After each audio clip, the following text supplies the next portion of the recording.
Hello,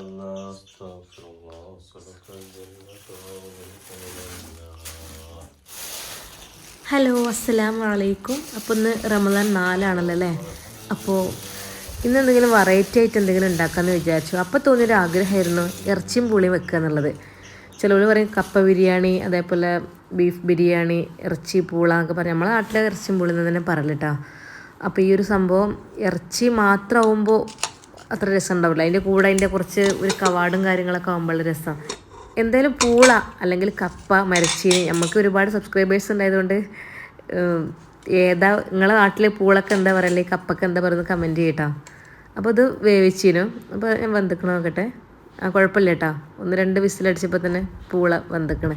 ഇതൊക്കെ ഒന്ന് ഊറ്റിയെടുക്കണം വേണ്ടത്. അപ്പോൾ നമ്മൾ ബീഫ് അവിടെ ഞാൻ അടുപ്പത്ത് വെച്ചിക്കണ്, അത് ഞാൻ കാണിച്ചിട്ടൊന്നുമില്ല. അപ്പോൾ കുറച്ച് നന്നായിട്ട് സോഫ്റ്റായി വേവണമല്ലോ, ഇറച്ചിയായാലും പൂളായാലും അല്ലേ. അപ്പോൾ നമ്മളെ ബീഫ് തട്ടാം. ബീഫിൽ നല്ല ഇറച്ചി മാത്രമല്ല, അതിൽ കുറച്ച് മറ്റേ കവാടും അതൊക്കെ ഉണ്ടാവില്ലേ, അങ്ങനത്തെ സംഭവങ്ങൾ അതെല്ലാം കൂടി എടുത്തിട്ടാണ് വെച്ചത്. അങ്ങനെ ആകുമ്പോഴാണ് എനിക്കൊരു രസം തോന്നുക. മറ്റേ വെറും ഇറച്ചി മാത്രമാകുമ്പോൾ ഇഷ്ടമില്ല എന്നല്ല, എൻ്റെ വലിയ മോൾക്കൊക്കെ അങ്ങനെ ഇഷ്ടം, മറ്റേ ഒന്നും ഇഷ്ടമില്ല. പക്ഷെ എനിക്കൊക്കെ ഇഷ്ടം ഇങ്ങനെയാണ് കേട്ടോ. അപ്പോൾ ബീഫ് ഒന്നും കൂടി വേവിച്ചെടുത്തു, നല്ല സോഫ്റ്റായി വന്നിട്ടുണ്ട്. അപ്പോൾ ഞാൻ ഒന്നും കൂടി നല്ല അടിച്ചു. ഇനി നമുക്ക് ഇതിലേക്ക് ആ പൂള ഇട്ടിട്ട് അല്ലെങ്കിൽ കപ്പ മരച്ചീനി ഇട്ടിട്ട് നന്നായിട്ട് മിക്സ് ചെയ്യുക. നിങ്ങളുടെ നാട്ടിലൊക്കെ ഇത് വെക്കലുണ്ടോ?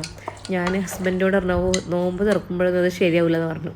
അപ്പോൾ നമുക്ക് നമ്മുടെ ആഗ്രഹമൊക്കെ നോമ്പ് തുറക്കുമ്പോൾ കഴിക്കലാണ്. നല്ല സോഫ്റ്റായിട്ട് വന്നിട്ടുണ്ടോ, കണ്ടില്ലേ, നല്ല മട്ടത്തിലായി നല്ല ഇതിൽ വന്നിക്കണ്. നമുക്കിതിലേക്ക് കപ്പ ഊറ്റിയിടാം. എന്നിട്ട് നമുക്ക് നന്നായിട്ടൊന്നും കൂടി ഒരു കുക്കറിലിട്ടിട്ട് ഒന്നാണ് വിസിലടുപ്പിക്കുക, അല്ലെങ്കിൽ ഒന്നിങ്ങോട്ട് ആയാൽ നല്ല എല്ലാം കൂടി മിക്സായി നല്ല അടിപൊളിയാവും. ചില ആൾക്കാർക്ക് ഇങ്ങനെ മിക്സ് ചെയ്യാൻ ഇഷ്ടം ഉണ്ടാവില്ല. ഈ പൂളൻ്റെ കൂടെ നല്ല മത്തി മുളകിട്ടത് ഇങ്ങനെ മീൻകറിയൊക്കെ ആയിരിക്കും ഇഷ്ടം, അതും രസമായിരിക്കും. പക്ഷേ ഇറച്ചിയും പുളി വെക്കുമ്പോൾ അതൊരു പ്രത്യേക രസമാണല്ലോ. നമ്മളവിടെ ഇങ്ങനെ തന്നെ ഉണ്ട് പറയൽ, പല സ്ഥലത്തും പല പേരുകളാണ് ഇതിന് പറയുന്നത്. വയനാട് ആ ഭാഗത്ത്, എൻ്റെ ഉമ്മാൻ്റെ അനിയത്തിൻ്റെ ആ ഭാഗത്ത് പോലൊക്കെ കപ്പ ബിരിയാണി എന്ന് പറയും. പിന്നെ എറണാകുളം ആ ഭാഗത്ത് ഏഷ്യാഡോ ആ ഒരു ഇറച്ചിക്ക് അങ്ങനെ എന്തൊക്കെ പറയൽ, ഏഷ്യാഡും പൂള അങ്ങനെ എന്തൊക്കെ മാറ്റങ്ങളുണ്ട്. അപ്പോൾ എന്തൊക്കെ തന്നെയാലും നമ്മളിതാ പൂളൊക്കെ ഇതിലേക്ക് ഇട്ടിക്കണേ. ഇന്ന് മക്കളൊന്നും ഇല്ലാത്ത ദിവസമാട്ടോ. വലിയ മോളും ചെറിയ മോളും ഇല്ല. രണ്ടാമത്തെ മോള് എൻ്റെ വീട്ടിലേക്ക് പോയിക്കുന്നത്, അവൾക്ക് +2 എക്സാമാണ്. അപ്പോൾ ലീവ് 4 ദിവസം ഉണ്ടല്ലോ, ഇനി മറ്റന്നാളല്ലേ തുടങ്ങുക. അപ്പോൾ അങ്ങോട്ട് പോയിക്കണേ. ഇൻഷാ അല്ലാഹ് നാളെ വരും. മോള് പിന്നെ പഠിക്കാൻ പോയെടുത്തു കൊണ്ട് അവൾ വെള്ളിയാഴ്ചയും വരും. അപ്പോൾ ഹസ്ബൻഡ് ജോലി സ്ഥലത്ത് നിന്ന് വന്നിക്കണം. ഞാനും ഹസ്ബൻഡും ഷഫമോള് മാത്രമേ ഉള്ളൂ കേട്ടോ, ഞങ്ങൾ 3 മാത്രമേ ഉള്ളൂ എന്ന്. അപ്പോൾ ഹസ്ബൻഡിന് കുറച്ച് പത്തിരി ഉണ്ടാക്കിയേക്കണ്. പിന്നെ എനിക്ക് ഇതിനോടൊരു ആഗ്രഹം തോന്നിയപ്പോൾ ഞാൻ കൊണ്ടുവരാൻ പറഞ്ഞപ്പോൾ കൊണ്ടുവന്നു. അപ്പോൾ ചിലപ്പോൾ ഒരു രസമാണല്ലോ ഇതൊക്കെ. നോമ്പ് തുറക്കുമ്പോൾ തിന്നാനൊക്കെ ചിലപ്പം പ്രയാസമായിരിക്കും, കാരണം ഇങ്ങനത്തെ ഫുഡൊക്കെ ആകുമ്പോൾ അത്യാവശ്യം നെയ്യും കാര്യങ്ങളൊക്കെ ഉണ്ടാവുമല്ലോ. അപ്പോൾ ഞാൻ പറഞ്ഞു നമുക്ക് ഫസ്റ്റത്തെ ഫുഡ് കഴിഞ്ഞിട്ട് പിന്നെ അവസാനം കഴിക്കാമെന്നൊക്കെ പറഞ്ഞിട്ട് എൻ്റെ ഒരു ആഗ്രഹത്തിന് ഞാൻ ഉണ്ടാക്കിയതാണ്. അപ്പോൾ ഈ ഒരു കപ്പ ബിരിയാണി അല്ലെങ്കിൽ ഇറച്ചിയും പുളി ഇഷ്ടമുള്ളവരൊക്കെ ഒന്ന് കമൻറ്റ് ചെയ്യണം കേട്ടോ. നോമ്പ് നോൽക്കുമ്പോൾ നമുക്ക് ഓരോ ആഗ്രഹങ്ങളൊക്കെ വരും, ഇങ്ങനെ ഫുഡ് ഏത് ഉണ്ടാക്കണം എന്നൊക്കെ ഉള്ളത്. കാരണം നമ്മൾ വീട്ടിലെന്തായാലും ഫുഡ് സ്പെഷ്യലായിട്ട് നോമ്പിന് നമ്മൾ കൂടുതലായിട്ട് ഉണ്ടാക്കുമല്ലോ. പക്ഷെ നോമ്പ് തുറന്നു കഴിഞ്ഞാൽ അത്ര ഉഷാറൊന്നും ഉണ്ടാവില്ല. ആദ്യമൊക്കെ ഇവിടുത്തെ മെയിൻ സംഭവം തന്നെ, ഇതിൻ്റെ കല്യാണം കഴിഞ്ഞ ഉടനെയൊക്കെ ഇവിടെ പൂള കൃഷി ഉണ്ടായിരുന്നേ, കപ്പ കൃഷി ഒന്നായിട്ട്. ഇപ്പോൾ പിന്നെ പന്നീൻ്റെ ശല്യമൊക്കെ ഉണ്ടായതുകൊണ്ട് ഇപ്പോൾ അല്ലാതെ കൃഷിയൊന്നും ചെയ്യാറില്ല കേട്ടോ. അത് ഒരുപാടുണ്ടായിരുന്നു. ഞാൻ വന്ന ടൈമിനൊക്കെ നിറച്ച് വെച്ചാൽ എത്രയോ സ്ഥലത്ത് ഇങ്ങനെ നല്ല രസമായിരുന്നു കാണാൻ. അപ്പോൾ കാര്യമായിട്ട് നമ്മളന്ന് പൂളപ്പുട്ട് അങ്ങനെ പല ഐറ്റംസും പൂള ഉണക്കിയിട്ട് അങ്ങനെയൊക്കെ ഉണക്കി വെയിലത്തിട്ടിട്ട് അത് ഇടിച്ചിട്ട് പുട്ട് ചുടണം, അങ്ങനത്തെ ഒരു സംഭവങ്ങളൊക്കെ ഉണ്ട്. ഇപ്പോൾ ഒരു വേറൊരു ഐറ്റംസ് ഇറങ്ങിയിട്ടുള്ള ചൈനീസ് ഫുഡ്, ഈ പൂളായിട്ട് തന്നെ. അതായത് ഇതിങ്ങനെ പൂള പച്ചെടുത്ത് മിക്സിയിൽ അടിച്ചിട്ട് അത് ഇങ്ങനെ വേവിച്ചിട്ട് അങ്ങനെ അതിൻ്റെ പേര് ഫൂഫു അല്ലേ, മോള് അങ്ങനെ ഉണ്ടാക്കണം എന്നൊക്കെ പറഞ്ഞിരുന്ന സംഭവം അതേ ടേസ്റ്റിനെ ഇക്കാരം. ഇതും വേവിച്ച് ആ ഒരു പരുവാകണ്ടല്ലോ.